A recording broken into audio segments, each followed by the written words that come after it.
रहमत व शफकत। हजूर सल्लल्लाहु अलैहि वआलैहि वसल्लम बच्चों के साथ बड़ी शफकत का मुजाहरा करते थे। कोई नया फल आता तो सबसे पहले बच्चों को देते। रास्ते से गुजरते हुए बच्चों को सवारी पर बिठा लेते।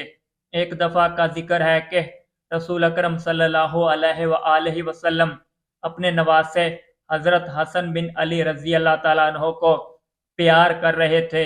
आप सल्लल्लाहु अलैहि वसल्लम मोहब्बत से हजरत हसन रजी अल्लाह ताला अन्हो का मुंह चूमने लगे। एक शख्स अकराह बिन हाबिस तमीमी पास बैठा हुआ था।